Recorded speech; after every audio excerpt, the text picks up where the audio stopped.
بسم الله والصلاة والسلام على رسول الله. أهلا وسهلا بكم مرة أخرى في الجزء الأخير من يونت 5. بدنا نشوف النوفل اللي كتبها إرنست هيمنغواي A Farewell to Arms. إذا الكاتب تبع النوفل A Farewell to Arms is Ernest Hemingway. وهذا إيش موضع سؤال مين كتب هذه النوفل. نبدأ على طول إن شاء الله في الاناليتيكال سينابسيس اللي هو التحليل تبع هذه النوفل. Farewell to Arms is a novel of love and war. هذا برضو موضع سؤال اللي هي نوفل الحب والحرب. طبعا اللوف ما دام في لوف يعني في تو لافرز. طب مين هدول التو لافرز؟ هنتعرف عليهم. في عندي war and war. بدنا نشوف برضو هل هو الفيرست war or the second war، الحرب الأولى العالمية الأولى ولا العالمية الثانية. فريدريك هيرني هذا فريدريك هيرني اللي هو المكلف من إرنست هيمنغواي لكتابة هذه النوفل، زي ما كلفه اللي هو نيك إنه يكتب النوفل اللي قبلها.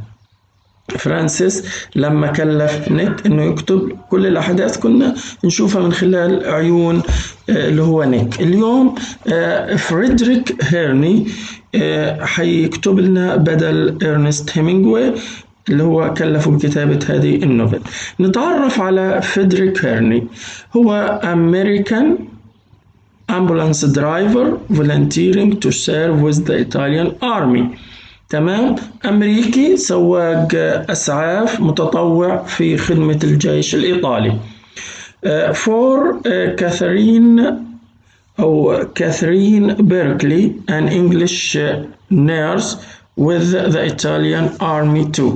إذا في الشخصية الثانية الفتاة اللي اسمها كاثرين بيركلي، برضو هي فولنتير متطوعة في الجيش الإيطالي، بس هي إيش إنجليش نيرس ممرضة بريطانية. هو كان سواق أسعاف أمريكي، هي بريطانية أو إنجليزية.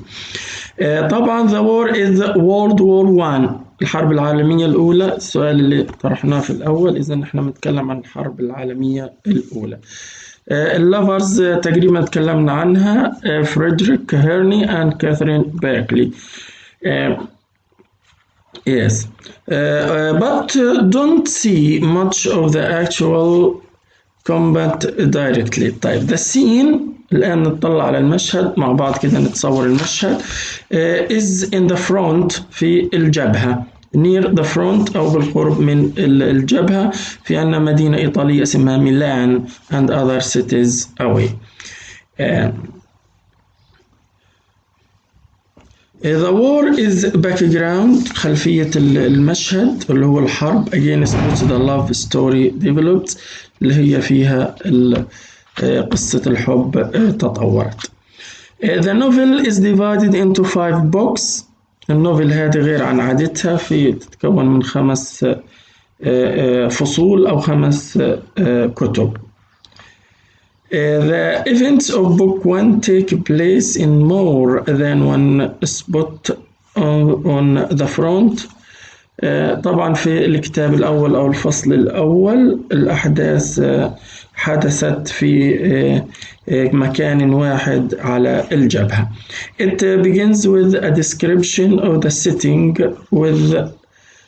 which occupies the first chapter with special emphasis on the mountain and the plain. إذن بدأ هذا الفصل الأول عن طريق بوصف المكان والوقت، كان عنده شوية تركيز على الماونتين and the plain اللي هو الجبال والسهول، وهذا حنتطرق فيه فيما بعد إيش يعني الماونتين الجبل وإيش يعني البلين في النوفل. The emphasis on these parts of the terrain seems at this point to carry special significance. طبعا لهم مغزى أو رمز خاص هدول. نبدأ في الفقرة اللي بعدها. ليوتيننت أو ليفتيننت، اللفظين صح. الأمريكان بيقولوا ليفتيننت، البريتش بيقولوا ليوتيننت اللي هو الملازم الأول فريدريك هيرني. A young American attached to an ambulance unit in the Italian army، زي ما قلنا في الأول. The narrator through whose eyes we view، زي برضو ما قلنا في أول الشرح إنه إحنا بنشوف الأحداث من خلال عيونه والبوينت اوف فيو تبعته. It is clear that he is also the main character، هو الشخصية الرئيسية فريدريك. The protagonist اللي هي الشخصية الرئيسية. Among his associates are Lieutenant أو Lieutenant ريلاندي، في عنده إيش صاحب كان اسمه ريلاندي. A surgeon in the army، هذا جراح في الجيش. And Frederick's closest friend، وصاحبه المقرب له. A number of officers، بعض الضباط. And a priest، وفي عنا مين اللي هو القسيس. إذن الآن انضم لنا ريلاندي صاحبه، سيرجن جراح، وفي some officers بعض الضباط، والبريست اللي هو القسيس اللي هو يمثل الجانب الديني في المعركة. طب a lot of movement of army vehicles and troops and sometimes animals loaded with ammunition. طبعا حركة كبيرة وعجة كده في ميدان المعركة، وحيوانات بتشيل الذخيرة. طيب الباراجراف آخر باراجراف.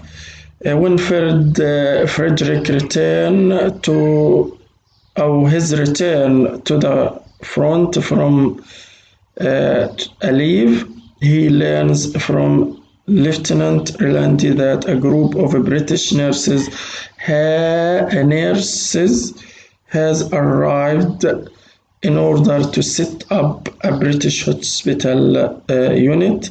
حكى له صديقه ريلاندي إنه في مجموعة من الممرضات البريطانيات سوف يصلون أو وصلوا عشان يعملون مستشفى ميداني في المعركة.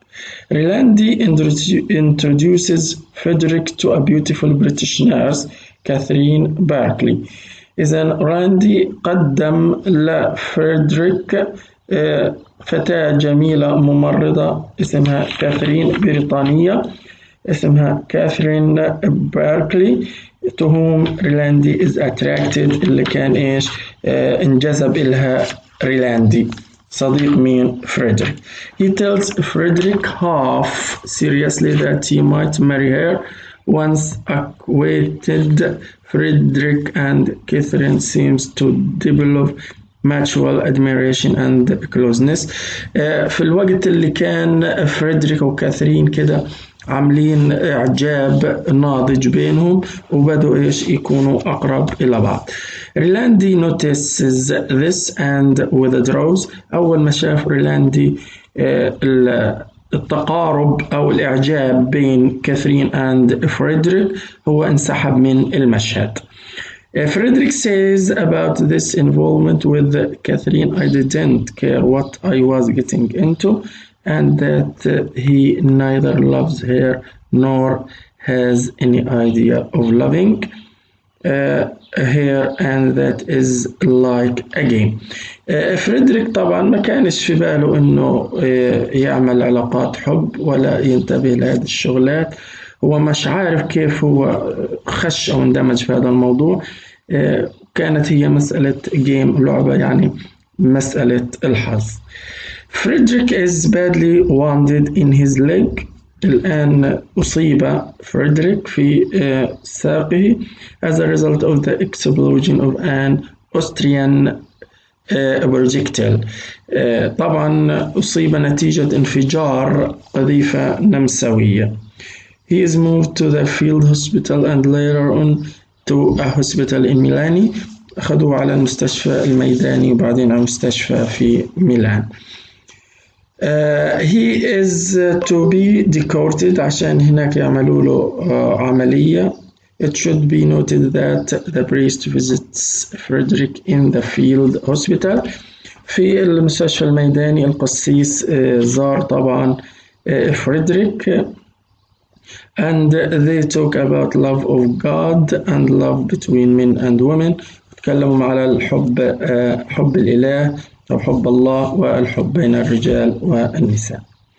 هذا إيش أهم الأحداث اللي صارت في الفصل الأول أو الكتاب الأول. لكن في الكتاب الثاني in book 2 فريدريك is in American hospital in Milan في مستشفى أمريكي في ميلان.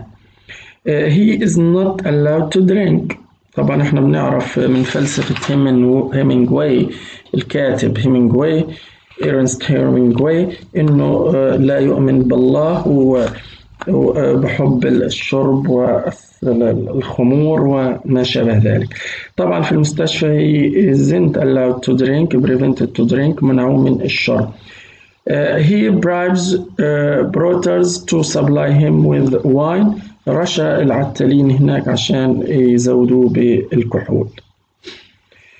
Catherine Berkeley is transferred to the hospital and she and Frederick have a good time together. الآن تم نقل كاثرين إلى هذه المستشفى وقضوا أمتع الأوقات مع مين؟ مع فريدريك. They seize opportunities to make love. اقتنصوا الفرص عشان يعملوا بينهم الحب. فريدريك discovered that he is in love with her. اكتشف إنه وقع في حبها. God knows I had not wanted to fall in. ربنا يعلم إني أنا ما كنتش بدي أقع في الحب مع أي حدا. But God knows I had and I lay. ولكن الله يعرف أنا خلاص وقعت and lay on the bed in the room of the hospital in Milan and all sorts of things went through my head but I felt wonderful. لكن نتيجة إنه يشعر بالسعادة. طيب, as for Frederick's rig, 3 doctors examined it and decided that he had to lie in bed for 6 months before they could operate his knee. قالوا لازم تمكث في المستشفى 6 شهور عشان احنا نتمكن نعمل لك عملية جراحية. لكن Frederick didn't trust them and insisted on being examined by another doctor. ما صدقهمش وقال أنا لازم دكتور تاني يشوفني. Upon examining him, the doctor decided to operate on him the next day. بعد ما شافه الطبيب قال له بكرة عمليتك. The operation was successful and Frederick convalesced in Milan with Catherine. طبعا العملية كانت ناجحة وفريدريك قضى فترة نقاهة في ميلان مع كاثرين. As his attendant كانت هي بتساعده. Together they were in the hospital room and together they had rides in the countryside. كانوا مع بعض في نفس الغرفة وكانوا يتجولوا في الريف. And together they ate out. أكلوا مع بعض في الخارج. It was a kind of honeymoon. كان نوع من شهر العسل. Eating, drinking, making love. Their love flourished. Catherine tells Frederick that she is pregnant. طبعا أثمر هذا الحب عن حمل كاثرين من فريدريك. In book 3 في الكتاب الثالث Frederick is back in the front after terrible train ride to Udine. مدينة هذه Udine. In town's major's house he meets Rolandi again. لما رجع تاني على الجبهة في رحلة قطار طبعا قابل تاني مين رولاندي صاحبه طبعا closest friend. Everybody is tired of the war and moral is very low. الناس يعني أو كلهم كانوا متعبين منهكين من الحرب والمورال المعنويات في الأرض low. The Austrians were winning and they were being reinforced with German troops. النمساويين طبعا ربحوا في هذه الحرب وأعيدوا إلى الجيرمان troops أو القوافل العسكرية الألمانية. Upon learning this, the Italians at the front begin a horrifying chaotic retreat. بدوا اللي هو يعملوا هروب فوضوي ومفزع اللي هم مين الإيطاليين. Frederick's assignment to load a convoy of the 3 ambulances he is in charge of with hospital equipment and materials and head south. فريدريك طبعا عين انه يقود اسطول من او قافلة من 3 اسعافات متحملة بالادوات الصحية والمواد متجها الى الجنوب. Frederick himself drives one of the 3 ambulances. واحد من الإسعافات كان فريدريك يسوقه. On their way, Frederick picks up 2 standard sergeants of the Italian army. حمل معاه اللي هو 2 sergeants standard sergeants. سيرجنت هنا غير عن سيرجنت. سيرجنت هنا الرقيب. حمل ايش 2 standard sergeants 2 من الرقباء في الجيش الإيطالي. ماشي إلى هنا كويس. فريدريك gets stuck in a muddy road. هنا اللي هو علق فريدريك في طريق وحلية طينية. طبعا the sergeants he picked up refused to assist. 2 هدول الرقباء في الجيش رفضوا انهم يساعدوه في dislodging the ambulance من اخراج الاسعاف من الديب مات. and they even decide to leave. حتى ايش سابوه قرروا يسيبوه ويمشوا. هيرني shoots and wounds one. ضرب على واحد منهم النار وأصابه. but the other escapes. الثاني هرب. one of the Italian comrades of the Frederick shoots the wounded sergeant through the back of the head. إحدى الرفقاء comrades الرفقاء الإيطاليين لفريدريك ضرب السيرجنت المصاب في خلف رأسه بالرصاص.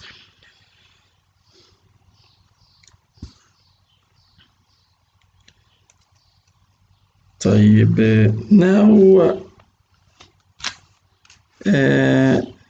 for Udine, in order to join the main body of the horrible retreat toward the Tagliamento River, the retreating Italian army is reduced to frantic calm. Soldiers and officers of all ranks are throwing down their arms and cutting insignia of rank from their sleeves. كل الجنود الإيطاليين كانوا عاملين حواجز وكانوا اللي هو يرموا منهم الإشارات تبعت الرتب العسكرية من على أكتافهم. On the bridge of Tagliamento River, military carabinieri are arresting all retreating.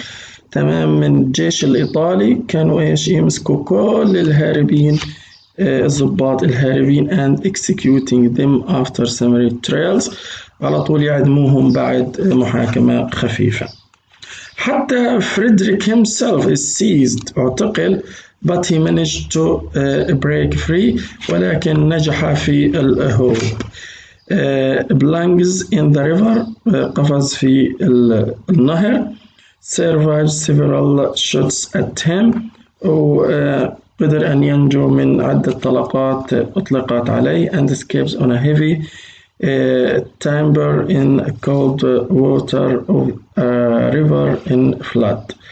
He crosses the Venetian plain on foot قدر برضو يتخطى النهر والسهل تبع مدينة البندقية على الأقدام. then jumps abroad along وبعدين طلع في القطار slow freight train على قطار للشحن. concealing himself under the canvas of one of the cars with guns. thus he cuts off his relation with the Italian army. طبعا نزع كل النياشين على اللي عليه تبعت الإيطاليان army. I was not against them. I was it was not my show anymore. هذا ما بيعنينيش هذا الكلام كله، وأنا ما كنتش واحد منهم. في book 4 Frederick drops off the train in Milan and goes to the hospital. وصل ميلان وراح وين على الهوسبيتال. only to discover that the English nurses went to Stresa. اكتشف هناك انه الممرضات الانجليز سافروا على ستريسا. now Frederick has to move more cautiously. لازم يتحرك بحذر. many people in Milan know him and the sleeves of his coat show very plainly where the stars have been cut away. يعني كل واحد عارفه في ميلان. وكمان المحل ما هو نزع الإشارات تبعت أو النجوم تبعت الجيش في مكانها واضح. هذا يعني الكل بعرف إنه كان هو جندي. he borrows a civilian's clothes from the American friend and then he boards a train to Stresa. طبعا طرد ملابس مدنية من صاحبه الأمريكي وسافر على ستريسا. there he meets Catherine. طبعا هو تحركه على ستريسا عشان يقابل كاثرين.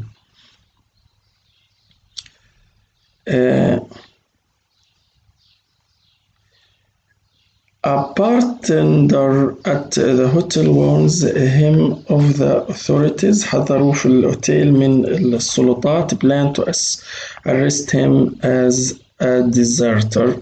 بدهم يقبضوا عليه كهارب. and helps Frederick and Catherine to find a boat to take them to Switzerland. دوروا على قارب إنه ياخدهم على سويسرلاند. Frederick rows all night in the cold and he is so tired that Catherine. طبعا طول الليل كان يجدف في المياه الباردة أو المتجمدة. كمان هو شعر بالإرهاق. كذلك كاثرين though pregnant طبعا بكونها حامل. rose for a while they are cautious not to be seen by the Italian guards. يعني كانوا يجدفوا كده بهداوة عشان ما يشوفوهمش وبحذر عشان ما يشوفوهمش الحراس الإيطاليين. sorry to not mention the pages. page 184 صفحة 184. في سويسرلاند are arrested. ألقي القبض عليهم but Frederick claimed that he is a sportsman whose hobby is rowing. قال لهم أنا رجل رياضي ماليش دعوة في هذه القصص وأنا جاي أمارس هوايتي في التجديف. The authorities seems to believe him especially since Frederick has plenty of funds. يعني صدقوه أو أطلقوا بصراحة. في book 5 which is the rest of the novel في اللي هي بقية القصة النوفل. at first they stay at an inn outside Montreux قعدوا في فندق أو أوتيل صغير في مونتريكس في مدينة إيطالية. spending their time hiking and reading. كانوا طبعا وقتهم مرسينه في الرياضة والقراءة. They frequently talk about their future plans. قعدوا يتكلموا عن إيش خططهم المستقبلية بعد الحرب. Catherine refuses the idea of marriage while pregnant. تمام.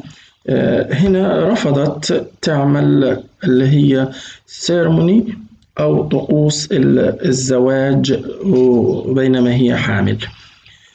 They are very happy here and their love story flourishes, but one senses impending danger when the time for Catherine's delivery approach. الآن بدأت مرحلة الخطر بعد ما كانت انبساط ولعب وتفكير في المستقبل وكانت إيش optimism تفاؤل بالنسبة لهم. إجت هنا مرحلة الخطر عندما قرب ميعاد ميلاد طبعا كاثرين.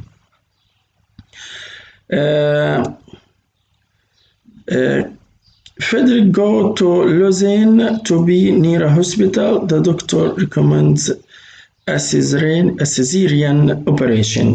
قال إيش عملية قيصرية. The baby is delivered dead. الطفل طبعا ولد ميتا. And Catherine has one hemorrhage. After another, Frederick stays with her until she dies. صار معها نزيف وضل معها فريدريك لما ماتت. Then he discovered that it was useless to stay on with her. فقال إيش الموضوع بدون فائدة إني أضل معها. It was like saying a goodbye to a statue. احنا زي ما نقول وداعا إلى تمثال. After a while I went out and left the hospital. بعد لحظات طبعا طلع من المستشفى and walked back to the hotel in the rain. ورجع تاني على الأوتيل في والدنيا كانت بتشتي. طبعا هنا rain is a symbol. الرين هنا يعتبر اللي هو رمز. Yes.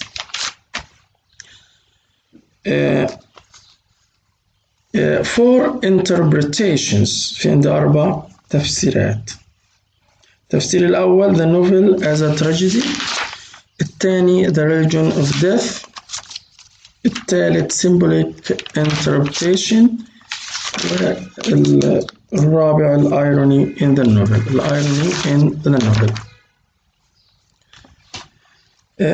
Let's see number A the novel as a tragedy. كيف كانت هي تمثل المأساة. Ray West أحد النقاد هذا maintained that the physical form of this novel resembles the drama. يعني طبيعة هذه النوفل فيها شبه من الدراما ملهاش دعوة في الرواية. You must have noticed that the synopsis traced the development of the plot book by book. According to Mr. West, each book is like an act. كل كتاب أو فصل كان يشبه اللي هو إيش فصل من فصول الدراما. In 5-acted tragedy, the first book is an introduction. كان أول فصل عبارة عن مقدمة all major characters, the main setting المكان والزمان and the problem involved والمشكلة اللي كانت. The second book traces the development of romantic love between Frederick and Catherine. The retreat of the Italian army is portrayed in book 3. A very important event takes place in this book. Frederick's decision to escape. In book 4 we see Frederick and Catherine escaping by rowing across a lake to Switzerland. As in Aristotle's formulation of a tragedy, a reversal occurs in book 5. All hope collapses and Catherine dies after giving birth to a dead baby. طبعا هنا اللي هو سقوط أو انهيار الأمل بموت طبعا كاثرين وابنها. أوكي. التراجيك فلو and the hero's enlightenment اللي هو تطهير الهيرو أو البطل as for tragic flow. Mr. West believes that Frederick's determination to struggle is a kind of tragic flow. طبعا بقول الناقد إنه فريدريك كان يؤمن أن تصميمه للنضال نوع من التراجيك فلو. طبعا هي التراجيك فلو اللي كل حاجة هو بيعملها كانت تؤدي إلى موته أو انهيار البطل. الأحداث كتيرة طبعا كانت تبدو أنها هابي سعيدة، لكن في النهاية أدت إلى نهاية أو كانت السبب في نهاية وانهيار البطل. في عندنا كمان he decided to escape but to escape is to struggle. هو لما قرر إنه يهرب من الاعتقال كان هو هروب إلى نوع من أنواع النضال أو القتال. Yes, and it is the tragic flow in tragedies that brings about the tragic end اللي هو إيش بنهي بنهاية مأساوية. Finally tragedy ends with death. دائما مأساة تنتهي بالموت. And it is the death of the hero وكمان إيش بموت البطل. Catherine who dies though she is not a heroine. She was not a heroine. It is not her tragedy. It is the tragedy of Frederick. كانت هي مش مأساة كاثرين، كانت مأساة فريدريك لأنه هو كان البطل. Tragic flow is in his determination to escape, first to escape the war by escaping from the front and then from Italy. كانت هذا طبعا بداية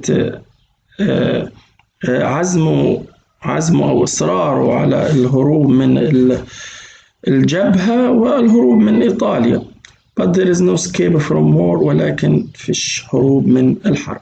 After escaping from Italy he and Catherine go to Switzerland.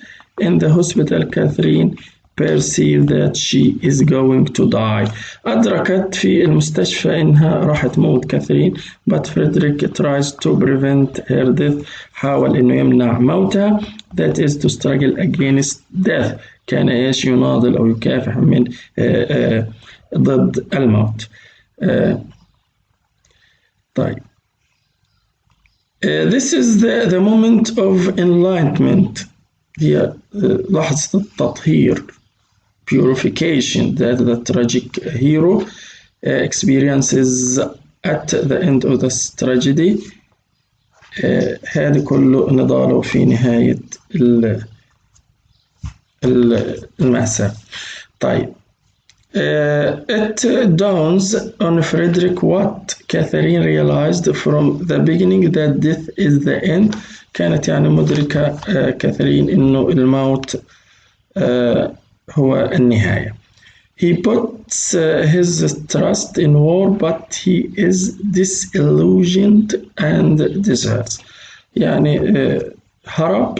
He puts his trust in the love for Catherine and enjoys life with her in Switzerland, but her death after giving birth to a dead child shocks him into realizing that death is the end, and his inability to prevent her from dying as illusory as his belief that he could escape the war but a separate piece.